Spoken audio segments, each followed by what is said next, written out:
Bonjour et bienvenue à l'émission Chrétien comme Christ.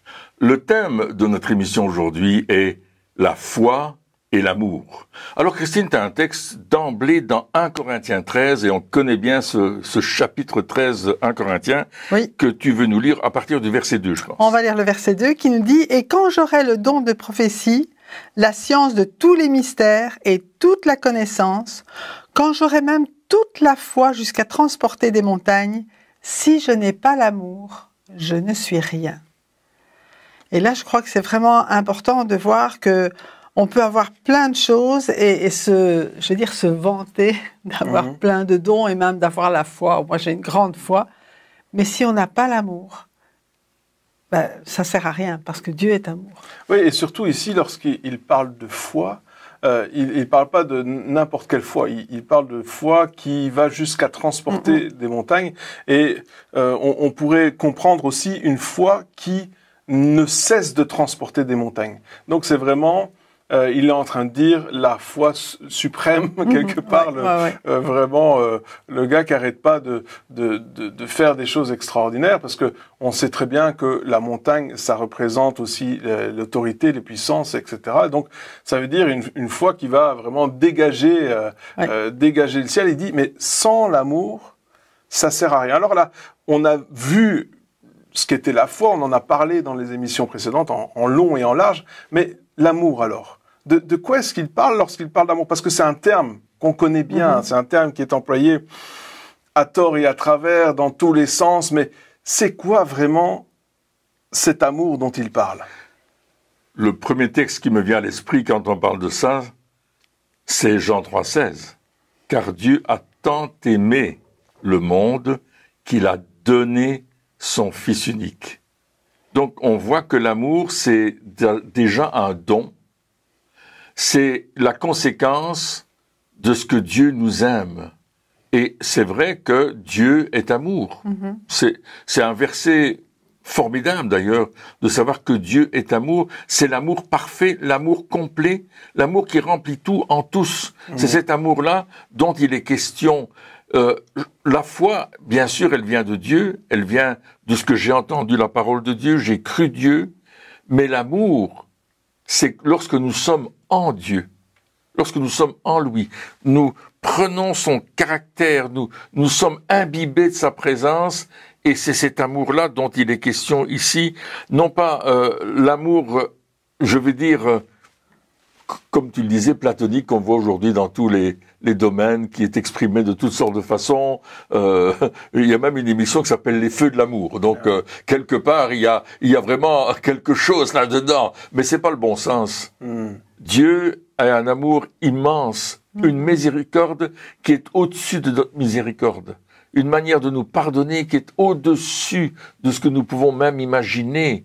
Parce que son amour, il veut transformer nos vies. Alors on peut avoir une foi extraordinaire, comme tu le disais, hein, Jésus l'a dit, si vous aviez la foi comme un grain de sénévé, vous diriez cette montagne, ôte-toi là, jette-toi dans la mer, et elle le ferait. Il parlait aussi d'un sycomore, il dit déracinerait, jetterait dans la mer. La foi, c'est quelque chose de très très fort, mais tu ne l'emploies pas n'importe comment, n'importe quand, pour faire n'importe quoi. Il y a un sens à utiliser la foi, et la base de l'utilité ou l'utilisation de la foi, c'est l'amour que Dieu met en nous pour faire du bien. Amen. Oui, et je pense que ce que tu dis, c'est vraiment important de savoir la foi, c'est pas seulement pour nous. Hein, on peut dire, je crois que je vais avoir ceci, que je vais avoir cela, et puis on met notre foi en action pour nous-mêmes. Ok, c'est pas mauvais de faire ça, mais l'important, c'est que notre premier souci, ce soit d'avoir la foi aussi pour que d'autres soient bénis. En fait, l'amour, comme tu le disais, c'est le don de soi, c'est vraiment faire passer les autres avant nous-mêmes. Et bon, si on voulait une définition de l'amour, on a aussi, dans 1 Corinthiens 13, hein, l'amour est patient, etc. Il supporte tout, il croit tout, il espère tout. Et c'est ça aussi que c'est le plus important aux yeux de Dieu, c'est d'avoir l'amour parce qu'il est amour, parce que comme tu le disais, c'est sa nature en nous. Et parce qu'on aime, alors on va aussi exercer notre foi en faveur des autres, en faveur de ceux qui sont dans le besoin. Oui, alors en entendant ces choses-là, on peut se dire, bon, je vais faire un effort, pour essayer d'aimer plus. Mais je pense pas que c'est la bonne démarche aussi. Non. Parce que on peut faire des efforts pour aimer ou être aimable, enfin, pour faire des bonnes choses, mais c'est déjà bien. C'est déjà bien, mais en même temps, si on lit les versets qui suivent, il dit, tu peux tout donner aux pauvres, tu peux donner, faire des choses pour les autres, enfin, voilà. Oui. Mais il dit, et encore, tu peux faire des choses, donc c'est-à-dire, on est dans le faire, mais s'il n'y a pas la source de l'amour, ça ne sert à rien. Donc c'est quand même bizarre parce que lorsque si nous on doit définir ou la définition qu'on a nous de l'amour, la manière dont nous on voit l'amour, souvent, on se dit si je fais des choses pour quelqu'un, ça veut dire quelque part que je l'aime. C'est mon langage de l'amour. Il y a un excellent livre qui est écrit là-dessus. Comment est-ce que j'exprime mon amour? Qu'est-ce que j'ai besoin pour recevoir l'amour aussi? Enfin, c'est le langage. Et là, ici, c'est un petit peu dérangeant parce que il est en train de dire, tu peux faire des choses, tu peux démontrer des choses, mais si t'as pas l'amour, ça sert à rien. Donc, ça veut dire que l'amour, c'est encore au-delà de ça. Et comme tu l'as dit, l'amour se trouve en Dieu. Oui. Donc, je peux pas faire des efforts pour avoir l'amour. Parce que l'amour, je l'ai quelque part. Quand je vais dans la présence de Dieu, il est la source de l'amour. Et quelque part, c'est pas que j'essaye d'en avoir plus, c'est alors que je vais trouver la source, peu importe ce que je fais à ce moment-là, je le reçois. C'est vrai.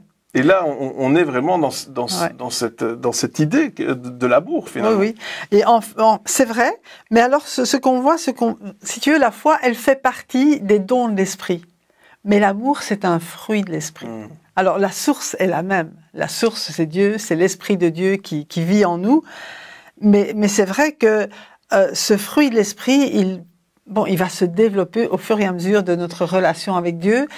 Et la seule chose, ce qui n'est pas un effort, je suis d'accord, c'est pas un effort, mais il faut dire, oui Seigneur, je suis d'accord que toi tu viennes aimer à travers moi. Il faut pas faire d'effort, mais il faut quand même marquer notre volonté. Oui, on doit donner une autorisation, voilà. On ne doit pas nous forcer.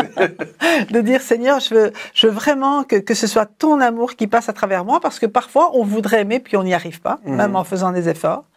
Et on a besoin que ce soit l'amour de Dieu qui coule à travers nous, mais il faut être disponible aussi pour laisser passer cet amour. Ouais, donc quelque part, l'amour, ça va au-delà de nos efforts. Oui. Enfin, je sais pas, parce que quand on fait des efforts, on tient un temps et après ça marche plus. Mais quand on laisse Dieu nous imprégner de son amour, il dit aussi, celui à qui on pardonne beaucoup aime beaucoup. C'est-à-dire que quand on réalise tout ce que Dieu nous a pardonné, toutes ces choses comment lui nous aime quelque part, c'est là qu'on peut démontrer l'amour. Si on ne connaît pas nous-mêmes l'amour, il est dit, si tu veux aimer les autres, aime ton prochain comme toi-même. Ça veut dire que si nous, on ne s'aime pas, si on n'a pas compris c'est quoi l'amour déjà pour nous-mêmes, on peut pas non plus aimer les autres. Donc il y a vraiment une œuvre de guérison qui doit se faire. Oui, et même il y a des gens qui ne se sentent pas aimés. Jamais ils se sentent aimés, acceptés. Ils savent pas pourquoi ils sont dans ce monde. Et il y a un manque d'amour. Mais ils cherchent l'amour dans toutes sortes de choses. On peut chercher l'amour dans l'argent, on peut chercher l'amour dans la boisson aussi, on peut chercher l'amour dans les jeux, on peut chercher l'amour dans bien des endroits, mais c'est Dieu qui est amour. Et Jésus a dit quelque chose d'intéressant dans l'évangile de Jean, au chapitre 15. Il dit « Je suis le cep, vous êtes les sarments, et mon Père est le vigneron. » Et on parle d'intimité. C'est-à-dire que la première chose que nous devons considérer, c'est d'être attaché au cep. Parce que l'amour va couler à travers ce cep dans le sarment qui va porter le fruit dont tu nous parlais tout à l'heure, le fruit de l'esprit, mais le fruit de l'amour aussi, parce que l'amour est ce fruit qui va naître. Et il dit, mon Père est le vigneron, et le vigneron, il prend soin de la vigne, il aime la vigne. Le vigneron, quand il plante des vignes, il dit pas bon, c'est bon comme ça. Non, il va soigner la vigne, il va prendre soin. Il va faire que le raisin devienne beau, que le fruit soit très joli. Et c'est ce que Dieu fait. L'amour de Dieu, c'est de prendre soin de nous aimer, de nous tailler quand il faut, de couper certains gourmands comme on le fait à la vigne pour que le raisin grossisse plus facilement. Mais l'importance, c'est d'être attaché à Jésus. C'est-à-dire que je vais connaître l'amour du Père à travers Jésus. Dieu a donné son Fils afin que quiconque croit en lui ne périsse point, mais qu'il ait la vie éternelle. On voit le cheminement. Dieu donne le Fils qui, lui, nous donne la vie. Et voilà la puissance de cet amour, cette vie qui vient de Dieu et qui vient en nous. Si je reconnais que c'est le Fils qui est important aujourd'hui dans ma vie pour que j'ai une relation intime avec l'amour du Père. Et c'est pour ça que Jésus dit « Demeurez en moi et je demeurerai en vous ». Demeurons dans son amour, demeurons dans sa présence, aimons sa présence, cherchons sa présence, cherchons d'être constamment avec lui, parce que lui, il est l'amour incarné.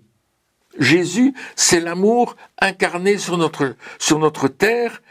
Et quand on connaît Jésus d'une façon intime, non pas d'une façon intellectuelle, vous savez, je sais qu'il est né telle année, qu'il a fait ceci, cela, etc. On peut connaître tout cela, mais est-ce qu'on le connaît lui? Et c'est là que l'amour nous invite à avoir cette relation extraordinaire avec Dieu. Dieu a tant aimé qu'il a donné son Fils unique, afin que quiconque croit en lui. Voilà. Et ce que je pense aussi, c'est d'accueillir le même objectif que Dieu. Il a donné pour sauver. Oui, c'est ça. Et nous aussi, notre amour, il doit viser aussi à ce que les autres soient sauvés.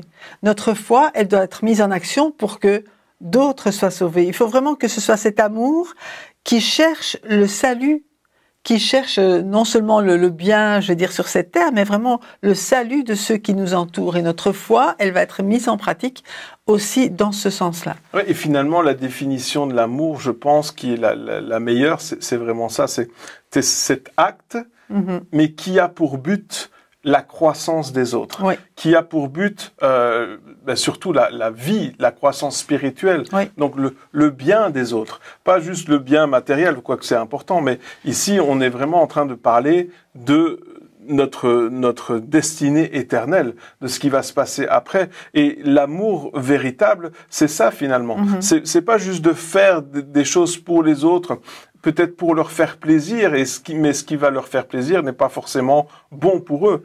Si par exemple je vais donner 1 kilo de sucre à mes enfants, ça va peut-être leur faire plaisir, mais ça va pas forcément être une bonne chose. S'ils mangent tout d'un coup, ça va poser un problème. Ça va mal se finir.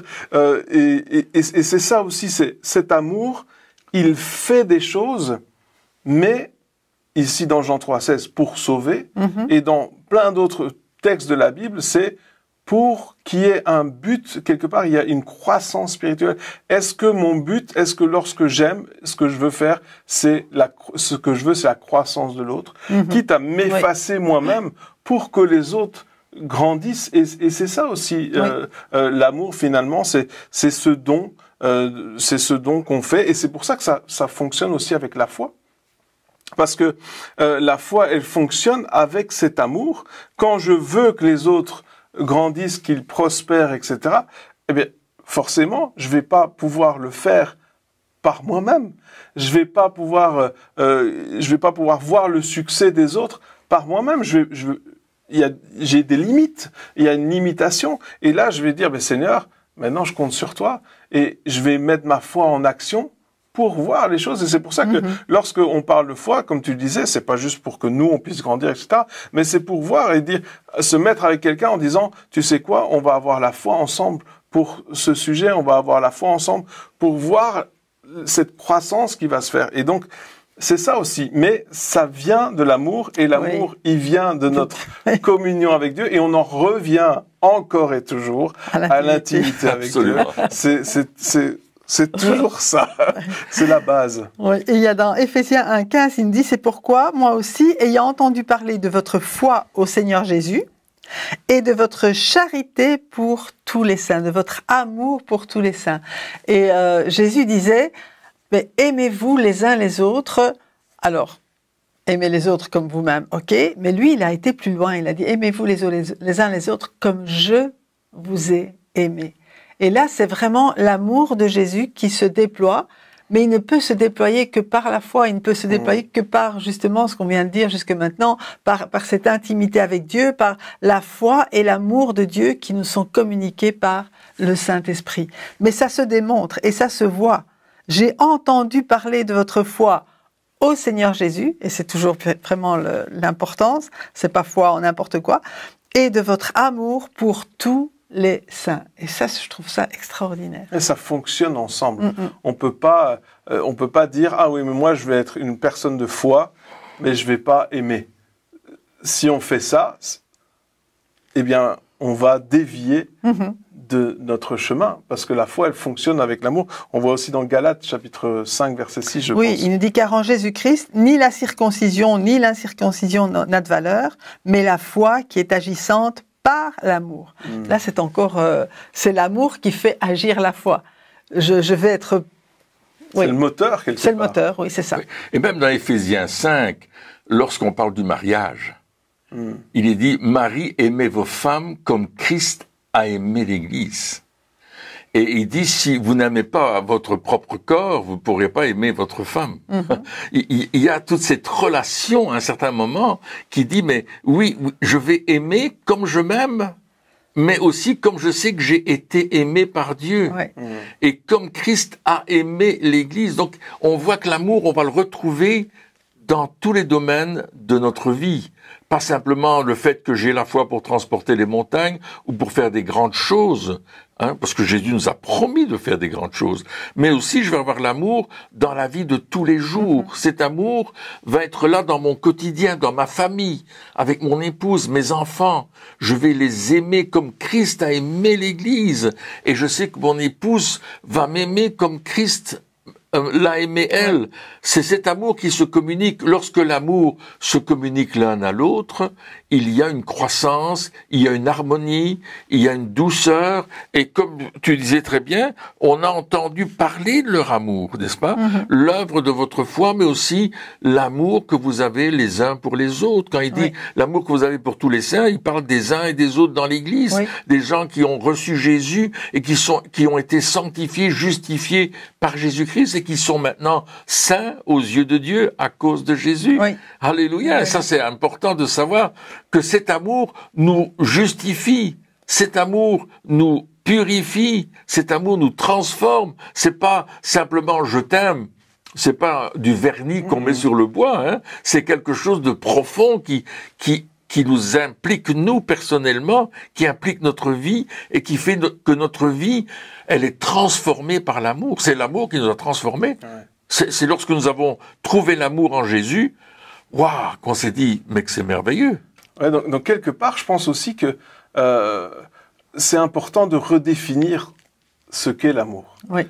Ou de demander à Dieu de redéfinir en nous, parce que, comme tu le disais, bien souvent, aujourd'hui, on a beaucoup de personnes qui n'ont pas connu l'amour, parce que leurs parents n'avaient pas connu l'amour, donc ils n'ont pas réussi à transmettre ce qu'ils n'avaient pas, ou qui ont une mauvaise idée, une mauvaise vision de ce qu'est l'amour, parce que les je t'aime ont été dits à tort et à travers, et les blessures ont été faites aussi à tort et à travers. Et puis après, il y a aussi cette idée de l'amour qui est un petit peu rose bonbon, c'est-à-dire que l'amour, ça veut dire être gentil avec tout le monde et ne dire que des paroles qui ne vont pas blesser les autres, et ne dire que des choses qui surtout ne dérangent pas, etc. Il y a aussi cette image de ah oui, mais aimer tout le monde, ça veut dire surtout, alors tu lui dis rien. S'il y a un problème, surtout tu lui dis pas. Mais c'est pas du tout ça qu'on voit dans la parole de Dieu. Lorsque, par exemple, on est dans l'épître aux Corinthiens où Paul il reprend quand même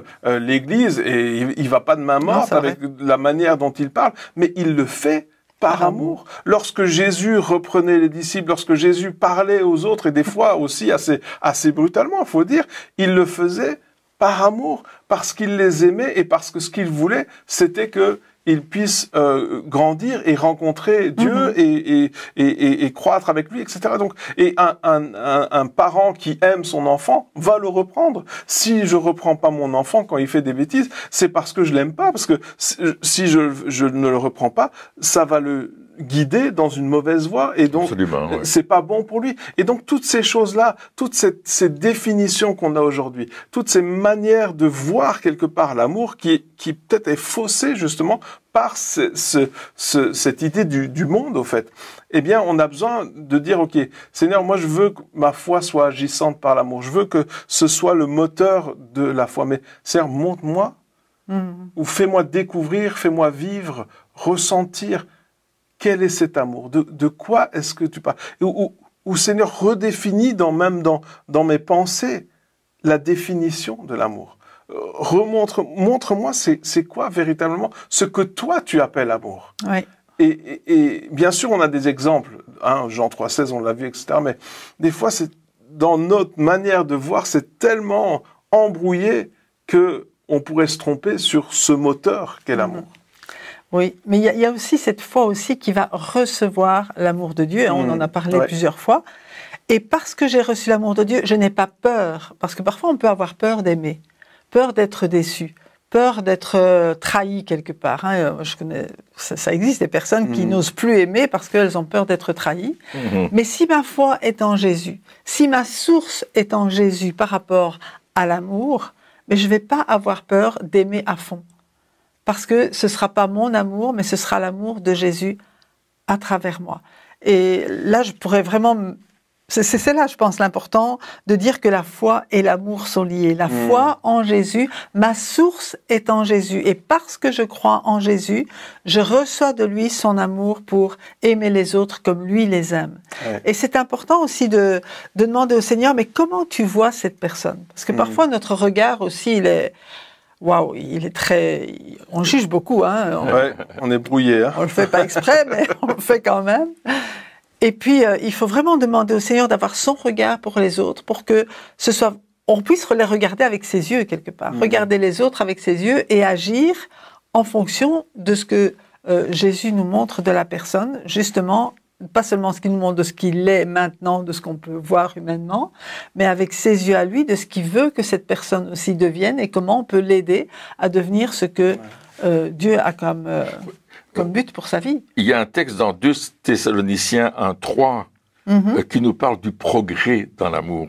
Ouais. Et Paul parle aux Thessaloniciens, on est dans la 2e lettre, et il dit « Nous devons à votre sujet, frères, rendre continuellement grâce à Dieu, comme cela est juste, parce que votre foi fait de grands progrès, et que l'amour de chacun de vous tous, à l'égard des autres, augmente de plus en Amen. plus. Complètement lié, c'est beau, ça. Oui. C'est lié, les deux sont liés. Les deux sont liés. Mais c'est vraiment intéressant de voir justement ces progrès et de voir aussi comment l'amour est le moteur de notre foi, et comment nous pouvons recevoir l'amour par la foi. Oui, c'est ça. C'est lié ensemble. C'est-à-dire que, comme tu le disais, souvent on se dit, mais non, moi, je peux pas recevoir l'amour, je peux pas grandir dans l'amour, je suis pas assez bien pour le faire. Enfin, il y a toutes des mensonges, des choses comme ça qui viennent et qui nous disent que finalement, nous, on n'est pas comme ça, on ne sait pas aimer, on n'a pas appris à le faire. Enfin, voilà.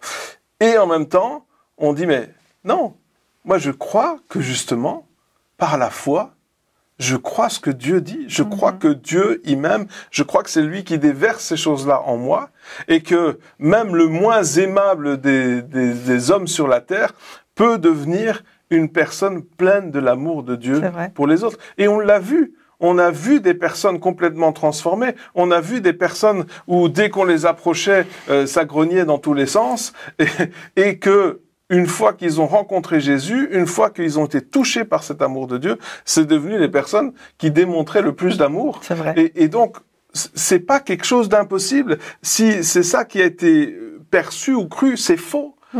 Il y a le progrès qui est là. On voit ta foi qui progresse et en même temps l'amour qui progresse. On voit que, tu veux plus d'amour, demande à Dieu et crois que Dieu te le donne par la foi. Amen. Et donc, il y a vraiment une réaction en chaîne qui va se faire, en fait. Oui, tout à fait. Et la foi vient de la parole de Dieu. Et Jésus a dit, si vous demeurez dans ma parole, vous connaîtrez la vérité, et la vérité vous rendra libre. Alors parfois on se dit, mais libre de quoi? Libre du péché, bien sûr, ça c'est clair, mais libre de nous-mêmes aussi. Parce qu'il y a peut-être des choses qui nous empêchent d'aimer. Mais plus je vais dans la parole de Dieu et je prends cette parole pour moi, plus elle devient une vérité pour moi, pour ma propre vie, pour me transformer, plus je vais aimer les autres. Parce qu'elle va faire augmenter ma foi, et ma foi va dire, mais je peux aimer plus. Ouais. Je me sens libre d'aimer maintenant. Il y a tout un processus de demeurer dans la parole de Dieu, de chercher à connaître Dieu.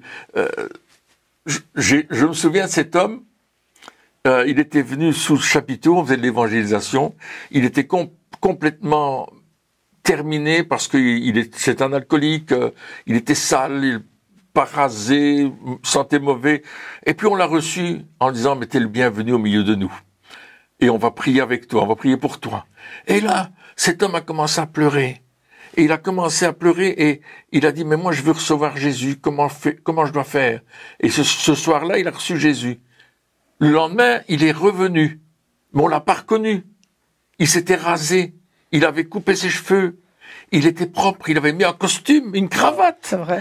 Et quand il est rentré, on l'a vu, on s'est dit, ah, c'est qui ce monsieur-là? Mais c'était le monsieur d'hier. Mais il dit, je me suis tellement senti accepté au milieu de vous. Amen. Malgré ce que je suis. Et c'est ça. Que je suis revenu à cause de votre amour. Et c'est la manifestation de l'amour. Oui. De notre foi qui va faire ces choses-là. Et pour terminer, j'aimerais juste dire que c'est un cheminement. C'est-à-dire qu'on ne doit pas être désespéré en se disant oh, j'aime pas assez ou j'ai pas assez de foi. Il y a une progression. Il y a une progression qui se fait. Peu importe où on en est aujourd'hui, le plus important, c'est de se dire je vais pas en rester là. Je vais pas me contenter de ce que je vis aujourd'hui. Je veux progresser. Et dans notre vie chrétienne actuelle, on a besoin de progression. On ne peut pas faire du surplace. Il faut qu'on avance. Il faut qu'on dise, Seigneur, merci pour tout l'amour que j'ai découvert, mais fais-moi goûter plus parce qu'il y a plus. Il y a plus. Et merci pour la foi que je peux exercer, mais Seigneur, laisse-moi encore découvrir plus parce qu'encore là, il y a plus. Amen. Eh bien, chers amis, merci encore de nous avoir suivis pour cette émission. Et puis, on se retrouve très bientôt pour la suite. Au revoir.